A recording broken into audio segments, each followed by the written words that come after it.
Hello, welcome to another Warhammer Wednesday. In this, we're looking at Battle Masters. I'm going to give you a bit of background information on it. We're going to have a look in the box, and we're going to have a quick run through of the rules before I give you my final thoughts on it. Yeah, I missed out on this back in the day. It came out in 1992. By then, I was sort of 92. I was probably doing my last year of secondary school, so it's all exams and stuff, and then starting college. So my thoughts really weren't on gaming around that time. I was starting a whole new chapter of my life. I mean, once I settled into college and got my head into the game, I then started playing role-playing games and miniature games again. But by then, this one had passed me by, so now it's a chance for me to have a look on it. But let's get a bit more details about the game, shall we? So, Battle Masters is what I would... Looking at it, I would refer to it as a war game, board game hybrid, which when we go through the rules you might be able to understand. It's got the units and the feel of a war game, but you don't have necessarily all the control over all your units like you do in a war game. It's like almost feels like a roll and move board game, which nothing wrong with that. I actually love me some roll and move board games, and that's what this feels like. It's like taking a sort of almost roll and move and put it into a war game with the use of this deck of cards to control the flow of the battle. Yeah, it's another collaboration between Milton Bradley and Games Workshop. Previously, they've worked on Hero Quest, obviously, and was it Space Crusade? Space Crusade was everyone. I never played that one, but yeah, it came out in 1992. Again, this game was designed by Stephen Baker, who had previously worked on the Hero Quest and Space Crusade games. They say games should last between 30 and 60 minutes, which is great when you just want to play a war game but don't necessarily have the time to get involved in a massive epic battle, and sometimes you don't want to think about the actual tactics, but you do want that war game itch. This will scratch that. The game features two armies in it, the Army of Chaos and the Imperial Army. Which we'll also look at the pieces when we look in the box. There's also some terrain features that are included in there. There were a few expansions that got released, two of them. There was one for the Imperial Lords and one for the Chaos. These just effectively gave you more models, almost double the models. So in the Imperial one, you got another set of Imperial Lords, Imperial Knights, Men-at-Arms, Archers, etc. Which is why sometimes you can find the models fairly cheap on eBay, unless they're the special ones. Okay, that's a bit of the background of the game. Now let's take a look in the box. So before we take a look in the box, bit of a story about this. I got this from eBay just recently. It was a bid auction and not buy it now, and I looked at sort of what buy it now price was going for, and I put, normally you pay extra for buy it now, so I put 20 quid less than that on it as a top bid. But I did, in the end, win this for £40, which is more luck than kindness of the seller. It was marked, as you can see here, as 100% complete in both the title and the listing, which, as we'll see when we open this, was far from true. This seller, I then spoke to this seller. At first, he seemed quite nice, and I'm leaving these details in the image here, so you can make your own judgment whether you want to buy from him again. He then offered only £5 refund, which I'd already spent £12 buying somebody a replacement unit, so that wasn't good. He then come back and worked out how much was actually in the box. Said, well, I can't give you anything there because it's worth that much. So then I kind of retorted, well, I've already paid out £12. I've now got to pay out, worked out how much for the replacement units are on eBay. So, and I thought it was quite generous and said, how about just refunding me the postage cost, which was £10. I thought, I'm still going to be down and out of pocket, but that seems fair enough. But he then just didn't want to know. So he was the first ever seller I've left negative feedback for on eBay, and I've been using it since its inception. So that goes settle. And then he had the nerve on the feedback to say, I asked for £32 for my precious time. So at that, I was like, sent him a message, well, you've obviously lied because I asked for £10 postage reimbursement. And also, what he didn't mention in the listing was how bad the box was. I mean, each corner was torn, and there was a massive tear you can see all the way down here. So the first thing I had to do was to repair the box. So I think we'll just cover this now. Don't do what young me used to do with a torn box and repair it with sellotape. Never do that. Use some PVA glue, go along the join, and then butt it up against something so you get a nice right angle, and leave it. Leave that overnight. Then do the next corner and the next corner and the tear above, and you'll end up with a lovely repaired box, almost stronger than the original. But now that story's over, let's get into the box, if I can. It's quite a big box, so here's the lid. Lovely artwork. That is very indicative of early 90s, late 80s, early 90s Games Workshop. Beautiful, isn't it? It says down here, contains over 100 all new Citadel miniatures, and it normally does. So we've got the box. Inside the box lid in the UK edition is sort of just putting things together guide. But here you can see how. I don't know if you can see that, how I've repaired the box down here. It was terribly bent out of shape here, so I put some weights in it. But now it's all corners were torn, but now I've just glued it. And one thing to note, just going back to it, is once it's all glued, come in with a bead of glue here and then just sort of wipe it off with your finger. Leave that to dry 1-2 nights before trying to close it. The box itself has this lovely stuff all around the edge showing you all the units that are in here. There is stuff on the bottom which we can look at perhaps later on when it's empty, but it's got all the units around here. The first thing we are going to see is this. This is the mat. This is over 4 foot by 4 foot. I think it's like 4.5 by 4.5. So I'm not going to get it out now because you'll see this possibly on a future video, but I will sort of try and get as much out as possible. You'll see it's a hex grid map, very Mighty Empires, which has given me a future project idea. Stay tuned for that in the future. But yeah, it's got sort of stuff put on around. It's got a roadway on here, and then somewhere there will be a, yeah, here we go. Oh, it's so big, difficult to do. There will be a river, so that is very nice. It's very nice artwork. I'm all tangled up into it now. It has, I'll be knocking the mic and the cameras and things. It has sort of farmsteads on. It's made from a PVC material, plastic material, so that'll be hardy. Even though it's big and 4x4, it does say in the game you don't have to use all of it if you don't want to. So sort of dump that down there. It's just a bag. The contents came in. Have the instructions. We'll cover how to play it in a bit, but the instructions are black and white, but they do have some lovely artwork in. I mean, look at this goon here, getting his foot rubbed by some poor sap. Look at that smile on his face. See if we can look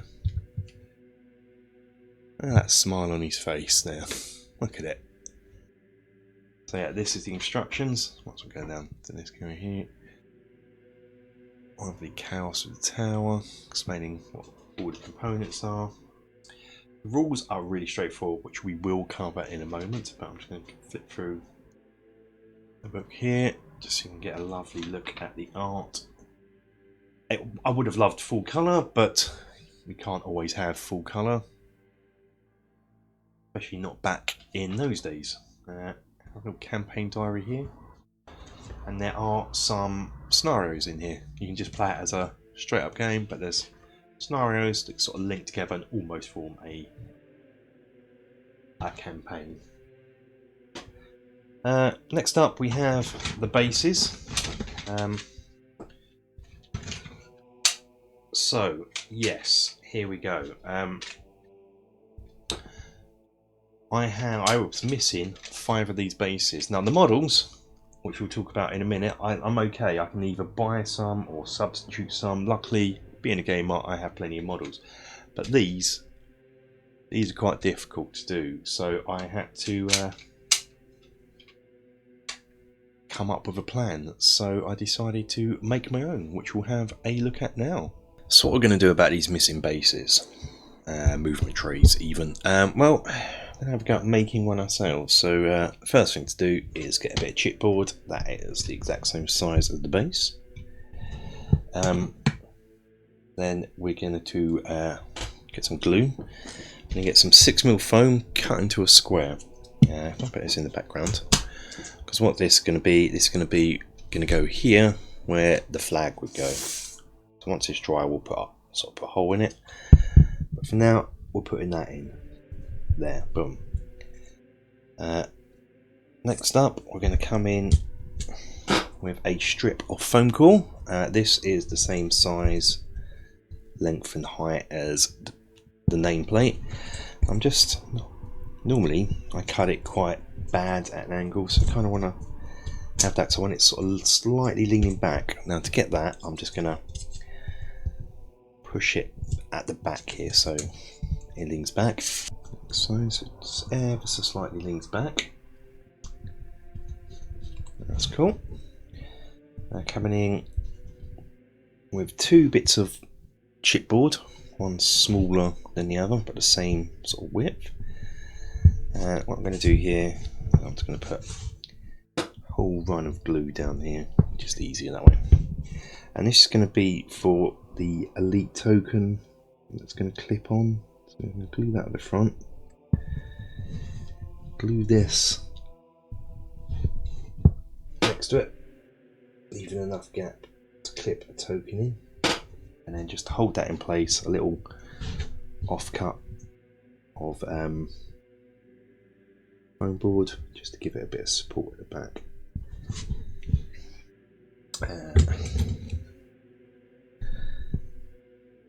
And you kind of again want it leaning a bit back just so you can read them. So I'm going to go something like that, and I'm going to obviously tidy it up. I'm going to leave this dry. Actually, I could probably do it now actually when it's still wet. I'll do it in one go. So I want to get a hole put into here. So first of all, I'm just going to drill through with a ping vise just to give me a hole. And I've got a barbecue skewer. I should make that hole bigger, and then hopefully that will be enough for a flag to go in. If not, we can adjust it. What I might do once it's painted, I might just put some little layer of glue in there just to strengthen it, just a little bit of PVA. But that is it. I'm going to leave these to dry. And then I'm going to glue and paint them green. I'll paint it green. It probably won't match this. I don't know what green yet. So have a look. Probably something like this old snot green. Kind of doesn't seem too bad, does it? Not a bad match. So probably snot green. So I think that's worked out alright. Snot green's not too dissimilar. Livable. But what about a sticker? Well,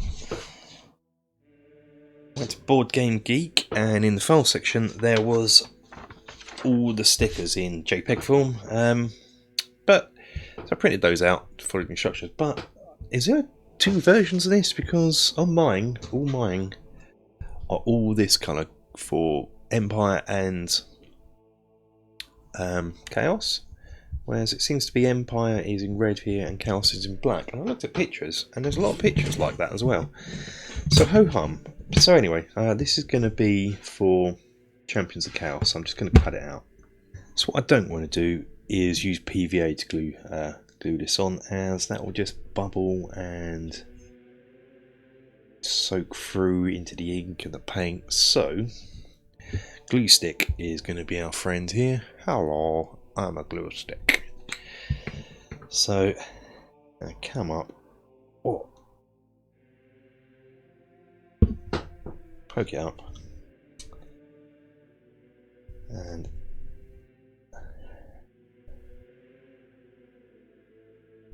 get some glue on the back. I should have printed these out on stickers if I'd have thought about it. A sheet of A4 stickers.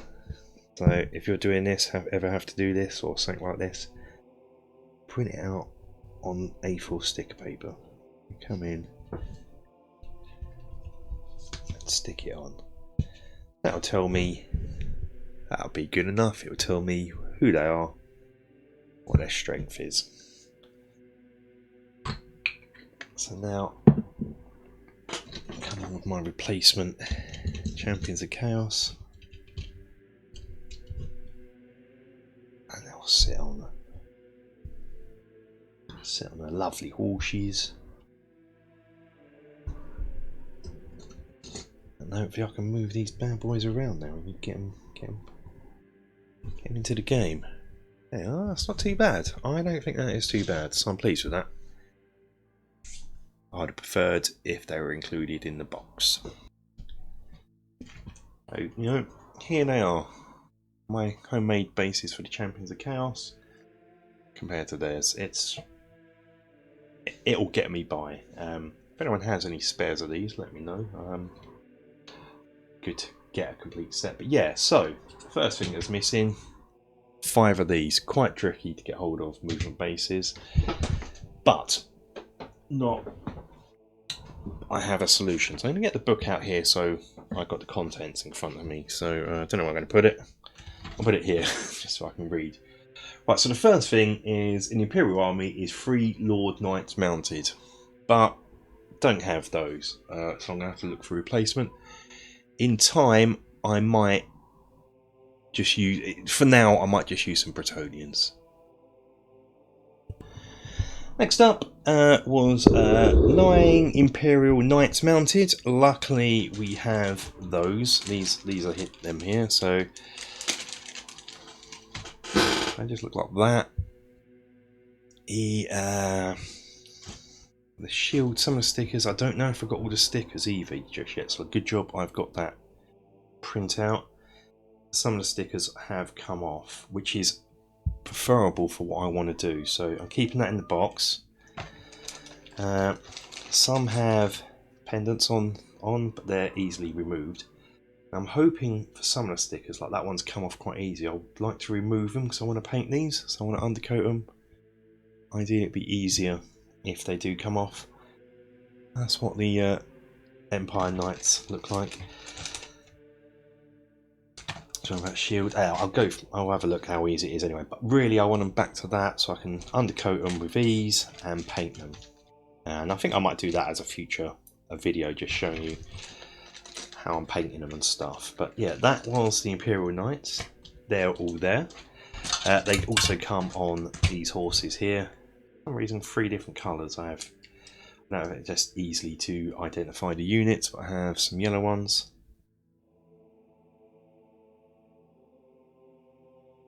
And red and blue. Don't know why I lost my train of thought then. Now, if you notice on the trays, you'll see these line indents. These are so you can pop your units in. Then your foot units have, you know, standard slot bases that are probably all know and love. But they go in here. But what about my custom bases? So what I'm planning to do is just put all these on normal Warhammer bases anyway, so I can use them in other things, other games, other projects, other bits and pieces, and then like my replacement Chaos champions, which are already on standard bases. You just put the bases into the movement tray like a standard movement tray and move that around. We'll get on to having a good look at these in a moment.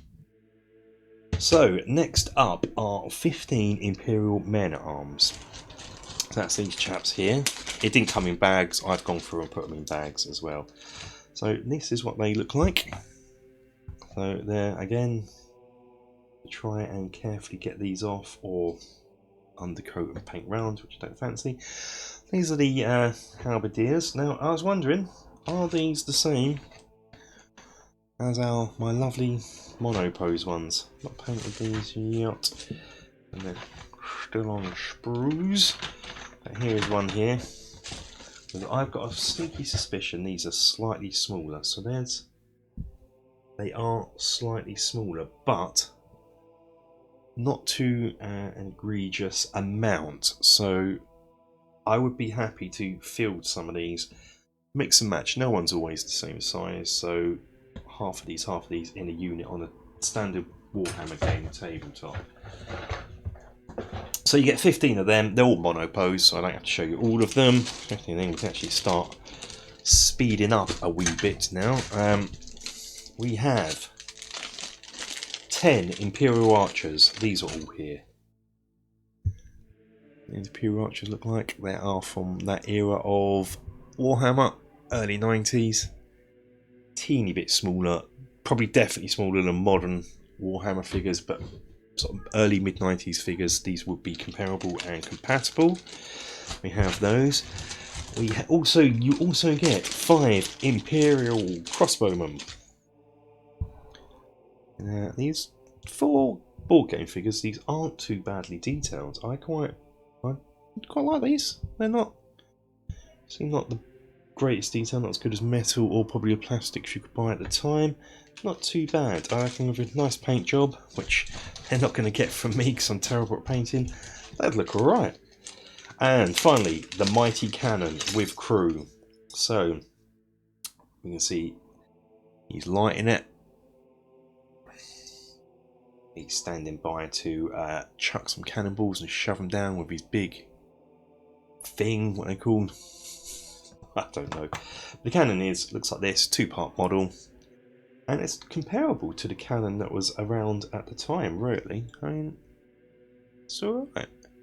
I probably have to paint a hole here so it looks, that's alright. He's going to stand here. He's going to light it like that. Like that. Please, that's in there. So that is the Imperial Army. Now on to the Forces of Chaos. First up is 3 Champions of Chaos Mounted. These were not in the box either. So that's the Lord Knights and these. So I jumped on straight away onto eBay and I got some. So you've probably already seen these in the video already during making the bases. But they come on these lovely mounted horses. He's still got a bit of sprue on his nose that I'll have to remove. And they're effectively mounted Chaos Knights. Like so. They are mounted Chaos Knights.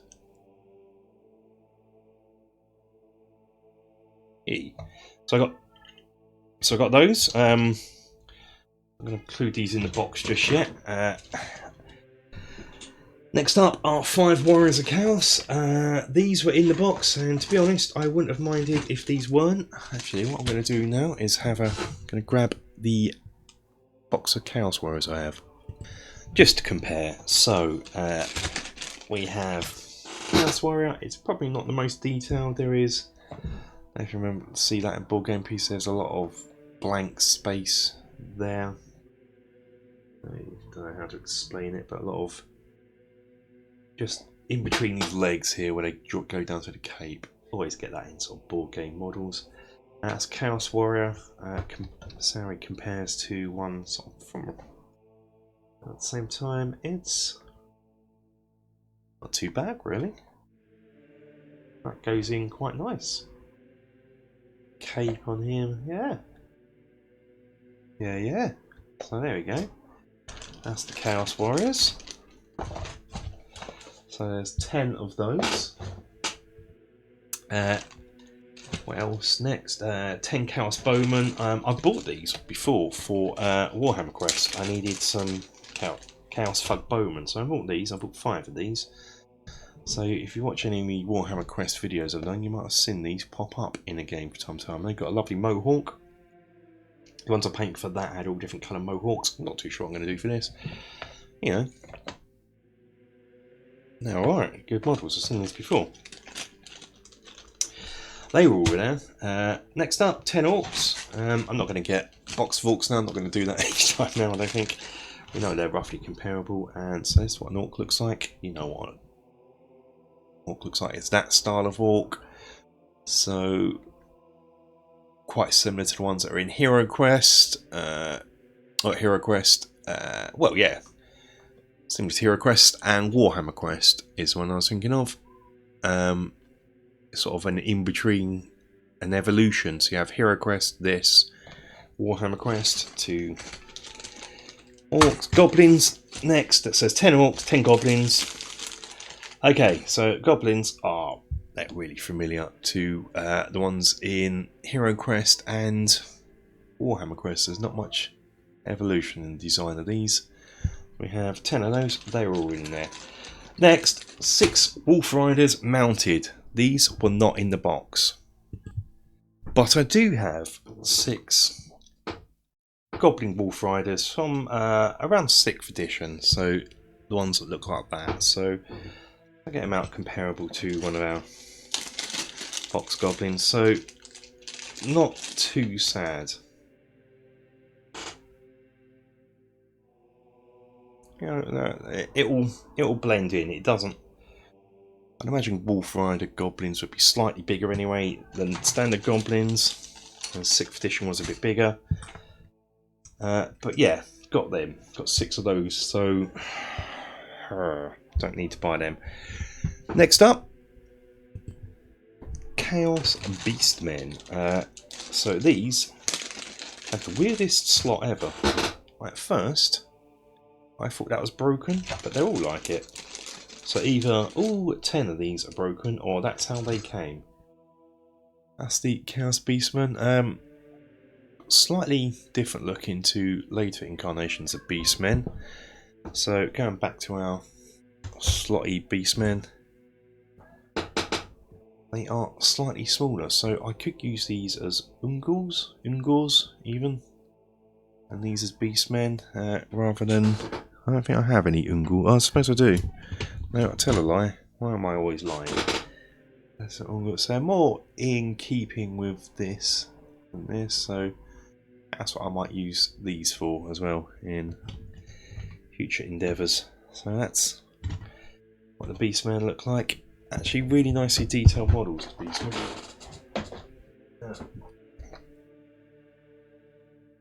There's 10 of those.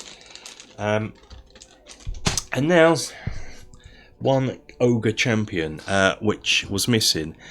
Now, this is how I knew I was missing stuff in the box, because that is the first model I went to look for, because when I was younger, and heck, probably still now, when I used to buy miniatures, I used to collect a lot of undead miniatures, a lot of trolls, and a lot of ogres. And if I'd have seen this box, if I'd have known about this as a kid, I wanted this box just for the ogre. So I was really looking forward to getting this ogre and adding another ogre to my old hammer, I know, vintage lead, whatever ogre collection, and it wasn't there. And then that's what made me look into the box and discover that there was loads missing.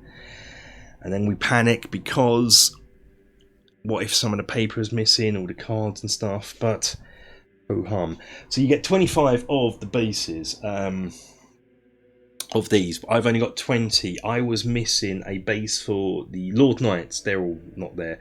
The Ogre, so they weren't there.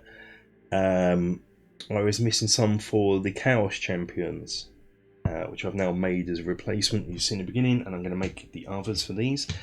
I was missing a base for the Beastmen. I had one base of Beastmen, but I was missing another. And I was missing a base for one set of Wolf Riders. So I got a base for a set of Wolf Riders, but no Wolf Riders in the box. So that was 5. So that was quite a lot missing, really, when you go onto eBay and try and buy these second hand. We're talking, I'm going to have to spend what I've already paid for the box again now. Because in time, I would want the proper Wolf Riders. I know I can use these for now, but I want all originals in time. The Ogre, as already mentioned, I do have lots of sort of ogres, specifically Citadel ogres from the time, so for now I'll just use that and try and get hold of one. Also included is a decal sheet. The sheet is actually still here, but empty, and these are full of stickers. So it's nice that that's still there. I mean, pointless, but nice. You also get 4 hedges. Now these are little sort of 2D hedges that are on feet with a bit of detail on. So I don't know if I'm going to paint these or just make my own hedges in 3D or what, but they're here, so we have these. Next up is the tower. Luckily this is here, maybe a centerpiece of the game. So this is the tower. It's a lovely detailed plastic contraption. So you have one side here with a door, and I love this brickwork. I think I may have to have a go at making something in the future, a terrain project with this style of brickwork. It has a bit here where the wall's been hit and crumbled, and there's stuff at the bottom here with an arrow slot window, overhang, and a drain. Here, door with steps coming up. On the back you'll see it's numbered, so sometimes more hidden than others. You can see that one there is. This is D, so that's the back. This is B, and so this is A, your front. So it just, I'm not going to put it together now, we will see it in a future video when I play a game, but it just sort of clips together like so, and goes round and around, and then this will sit on top. So you got a tower. This doesn't belong to anyone in the game, but you can capture the tower in the game. So we'll cover that a bit later in the rules, hopefully. Remember to do that part of the rules. Okay, so we have 59 battle cards. That's what these are. So they all have this as a back, and then they have, so I'll show you some of the art on these because they are good. They have different pictures depicting units.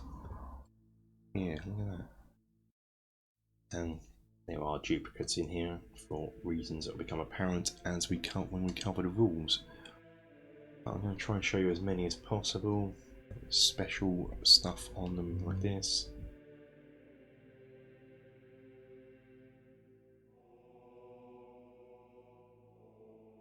So, yeah, we are.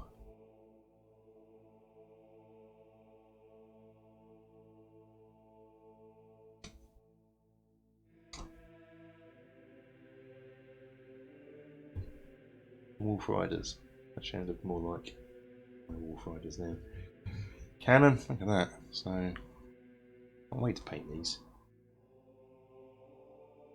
I think that's pretty much it. So that's the 59 cards. They were all there, luckily. As I said, there's nothing else missing now. It was a bit of a ball lake. 6 Ogre Champion cards. Got these. Got 6 of those. The backs of these. Got that. So that's the Ogre Champion. You may have seen this in the deck already, so that's interesting. Covering the rules. There's 3 of those, and 3 of him stomping along the battlefield.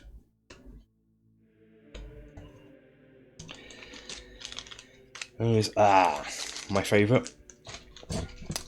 10 Mighty Cannon tiles. That's these circle things here. So we'll have, what are they? They're all. So this is the end result. You'd place that on top of a model, on top of your target, and if you reach it, kaboom! They're double-sided. But they all have. And we'll cover how to use these properly in the how to play bit. I'm gonna do. But these are the backs of them. They've all got the cannon on, so that you don't know what you place in. But some will have the cannon whizzing past. That's good. Some will have it bouncing. That's not too bad. Some will have it kabooming. You don't want that. That means it's exploded before it's reached its kaboom target here. So you don't want that. And then, so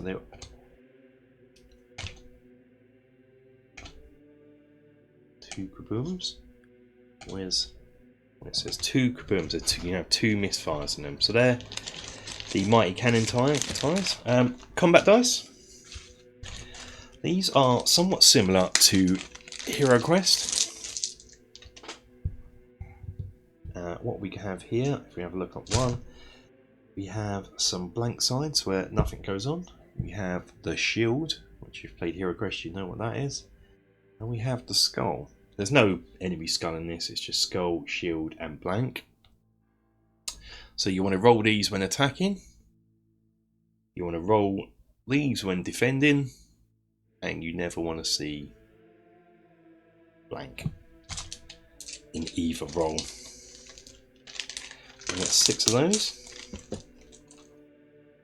4 terrain tiles. These are hexagonal tiles, and they are double-sided. So we have a river ford here and a bunker. We have, I don't know what that is. It looks like a marsh river thing and a bunker. Have a pond, lake here and a ford, and we have a sort of marsh type area, swamp, with a bunker and damage. I don't know whether I'm going to try and repair that or just leave it, but yeah, these had damage in. So there's those 4 rubble markers, so I can find those. They are in here somewhere. Here they are. They're just not 4, 3 rubble tiles, so they are just single-sided. They just have rubble on. These are to do with attacking the tower for its hit points. Then we have 22 elite tokens. These are what these look like. I'm not going to get these out. They're just single-sided yellow things. These, actually, I will get one out. If you're playing a campaign and a unit survives the battle, the next battle you'll get to put these on your board, show the elite, and they give you special bonuses. They give you a special bonus. I believe it's an extra strength, extra combat dice. And so on mine, my homemade ones, just to show they flip slot in there. A bit looser than the proper ones, but it will do for now. So that's what they are. You have 50 skull tokens. That's what these are. These are just get put onto your base when you take a wound, and if you suffer 3 wounds, I believe it is, you get taken out. And there are 25 unit tokens. That's what these are. So interestingly, even though I said the movement trays had all one colour, but the printouts I had were these multiple colours, in the box the unit tokens are grey and red, matching what mine will be on my homemade trays. So you get 25 of those, so for Chaos and the Imperials. And that is pretty much all that is in the box. That's all the units. Another thing we do get are these flags. So if I can, what these will do, these will these just go in your movement tray. I don't know if they've got a use in the rules, or if they're just for to make it easier to look for the unit on top of the massive board, but that's where they go. Fit in mine. It even fits in my homemade one, so that is perfect. So that is what is inside the box. Underneath the box is a picture that is there, so you can see the artwork. I'll do it proper, still got stuff in the box, but terribly torn. Again, not really mentioned in the description. So that's what's in the box, but how do you play this? Playing the game is quite a simple affair. You set up the battle mat on any surface you've got available. I only use my 4x4 board here, but it's too big for that. But the rules say it doesn't matter. You can use as little or as much as you want. Next up, one player sets up the battlefield using the terrain features such as the hedges and the tiles, using as much or as little as they want. They can also put the tower on. Next, the second player then chooses which side of the board they're going to deploy on. So that means the first player has to think about setting up the terrain in a nice, fair manner. So, you know, you can't try and screw the other player over because they'll just pick the other side of the board that doesn't happen on. So that's quite nice. Deployment. Units deploy anywhere in 2 squares on sort of the edge of their board. So it's 2 squares, and perhaps if they can, there's a half a square they can deploy in there, but it's really 2 squares on the edge of their board. Now this is where I say it's more of a sort of it's a board game, war game hybrid, because you're probably used to war games where you take your turn and you've got full control over the tactics and strategy you use. Not so in this. Here we have the battle pack. This is a set of 59 cards, and on each card is depicted an image of 1 or more units and occasionally a special symbol on them. These are shuffled up and put in easy reach of both players. Then what will happen is players will take turns to reveal a card. On that card will be a picture of a unit, and that unit can then activate and do some stuff. Now you could be unlucky and you could just get a series of cards that aren't anything to do with your units, and it's all your opponent. Yeah, ho hum. All units that are depicted upon the card get to move. They move typically 1 space. There are certain units that may move a bit faster. We'll cover those in a bit. You can't move through other units. You can't end up on a square with another unit, and you can't move through obstacles. To move on the tower, it's quite simple. A unit that's at the base of the tower puts itself at the top of the tower. Only infantry units can move on there, so mounted knights can't move up there, the cannon can't, and the ogre can't. You get certain cards with certain symbols, such as this Wolf Rider's move double card. That means they move 2 squares, and there are some that you get to move your entire army.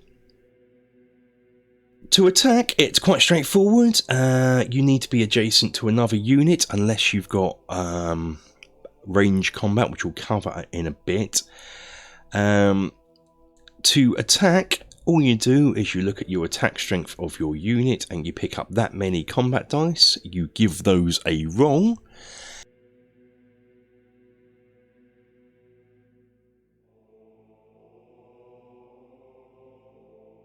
Any skulls that come up, you put a skull token onto your opponent. But they do get a chance to defend. To defend, they roll the same sort of set of dice equal to their combat strength, and any shields removes one of those skull tokens. Any skull tokens left are then placed on that unit's movement tray. When they get 3 skull tokens, they are removed and they're out of play. There are some rules for combat in ditches that I won't cover here, but they'll be in the main rulebook. Range fire is handled in much the same way, except archers can be 2 spaces away from the unit they're attacking, and crossbowmen can be 3 spaces away. Certain cards will allow your unit to make a charge bonus. These are typically sort of the knights and the chaos champions. If you move and then attack, you get to roll an extra combat dice.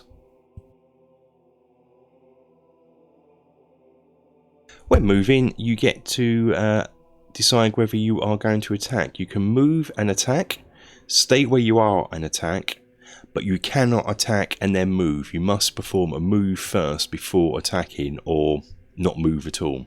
Now, the downside to range combat is you've got a choice to make whether you want to attack or move. You cannot move and then let loose your ranged attack. You have to make that decision whether to move or loose your weapons. The cannon's a fun one.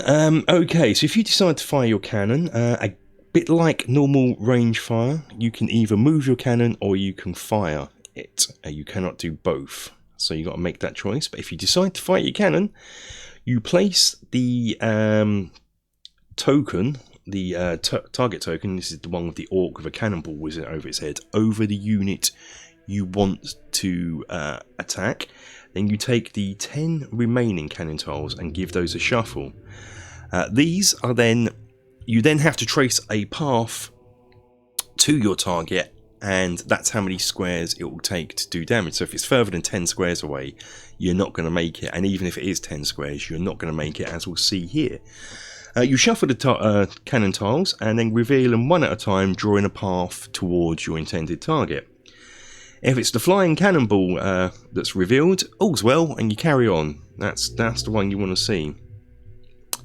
If you see the bouncing cannonball, this could be good, it could be bad. If there is a unit in this space, that will automatically be dealt 1 skull token.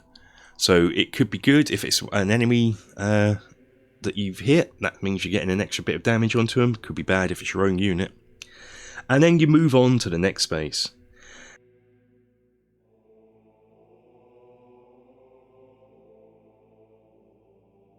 Now the explosion. You don't want to see this until at all. So this is why you can't get 10 spaces away, because there are multiple explosion tiles in here.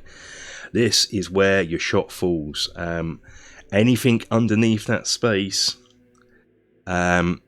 is removed. It is gone. If you successfully make it to the end, hopefully you will, you flip over the initial unit tile, and that unit is removed from the battlefield. There is a danger to using the cannon, of course.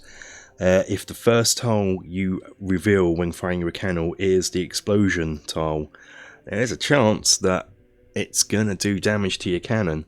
What you do here is any unit that is underneath the explosion cannon is removed as normal. What you do now is you shuffle the remaining cannon tiles and flip over the top tile and place this into the space containing the cannon. If it's the bouncing cannonball, you receive 1 skull token to your cannon unit.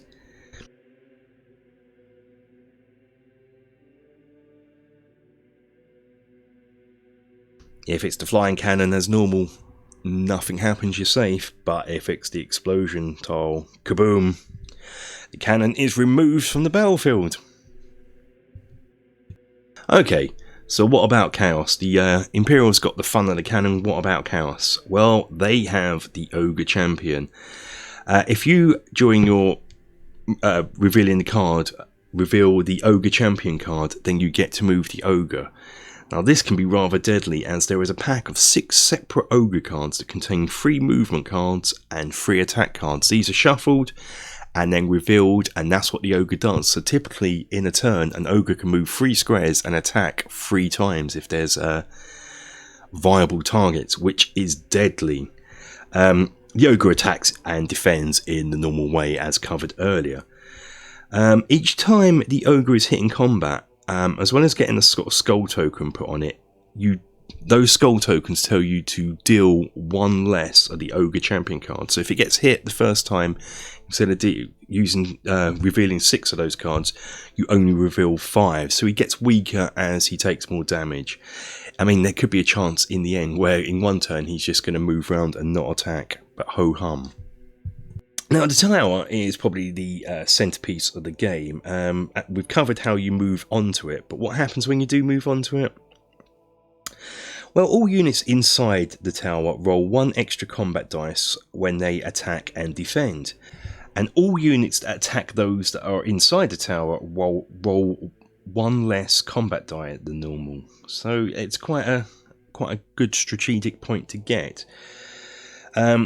You must eliminate the units inside the tower to take possession of it yourself, due to the fact you can't occupy, units can't occupy the same space, so you need to sort of lay siege to it.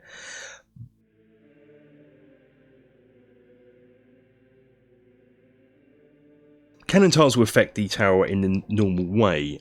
However, any explosion hit on a unit in the tower will also damage the tower itself. So each time you hit that tower with a cannon explosion, there's 3 rubble tokens in the game. You probably saw that in the game reveal. You place one of those on the tower. When it gets 3 of them, the tower is removed. And that is how you play the game. It's fairly simple, fairly quick, and fairly fun. But it's also fairly basic. Are there any improvements that can be made to the game? One improvement that could be made straight away is the fact that units all have the same combat and defense strength, just indicated by 1 number. Why not house rule it yourself and figure out how units work and give them both a combat and a defense strength? That would make a bit more variety, so you could have units that have not that good at combat, but they are great at defending, and vice versa. Some that are just average of both. That would instantly give you a bit more variety. Another improvement I can see to make is all units have 3 hit points, no matter how big, weak, or strong they are. Why not? Because have the units, the number of models on that base is their unit strength. So, like archers have 5 combat strengths. Mounted models, there's only 3 mounted models, so you'd think, well, mounted models are going to be weaker. No, because you include the horse on that. So when you take 1 hit, you place a skull marker on that. Second hit, you actually just remove the whole model. Next turn, if they receive another bit of damage, skull marker, and then the 4th hit point, you remove the model, so there's only 1 left. That is how I would quickly do it. But the ogre itself is already taken care of its 6 hit point damages, so that's great. Cannon, I don't know. I think the cannon's about right as it is at the moment. But just by introducing these small, simple sort of house rules, you've really improved the game. What about removing the random luck of the cards? Now, that's a core feature of the game, and I actually quite like that. It's quite nice. It just makes a change. It's just a quick and easy game. You don't have to think too much. But there are times when you probably want to try and negate that randomness. So how about having a set of cards that are that when a card's revealed, you know, you're waiting to get this unit moved, but it hasn't moved yet and you're waiting for it to come up. Why not have each player have a set of, say, 3 cards that are whatever that card is revealed, you can then play one of your cards and you get to choose to move a unit of your choice. Something like that could make it quite an interesting game. So then it gives you a bit of tactics and strategy there, knowing when to use these cards, because they're 1 turn, 1 use play only. So if you only got 3 throughout the whole battle, you got to know when to use them and when to use them to your advantage. Just something that small keeps the mechanics of the game in check, but gives you a bit of control over what's happening. So let's wrap this up and give you my final thoughts of the game. Now, this is a real fun game. I kind of like this. It's quick and easy. You don't have to think about it. It's that kind of game when you've got a bit of got a wargaming rank and file itch to scratch, but you don't really have time to set up a massive 1,000-point game of whatever. Just bust this out. It gives you that feeling of a war game, but the quickness and ease of a board game. So yeah, I really like this one. I'm just really sorry I missed out on this one back in the day. But we're gonna wrap this up now because this video's gone far too long. I hope you've enjoyed it. I want to do some more videos of this in the future, probably covering things like a little more like a vloggy type video of me painting the models, getting all prepped up, and then a game. I mean, I can see this being played quite well solo in this current climate, but hopefully in the future as well when things have got better with an opponent. But that's it. Hope you liked it. If you have, hit like, subscribe if you're not subscribed to the channel. Got loads of cool stuff coming up. Got loads of cool stuff already on the channel, and boom, I'll see you next time.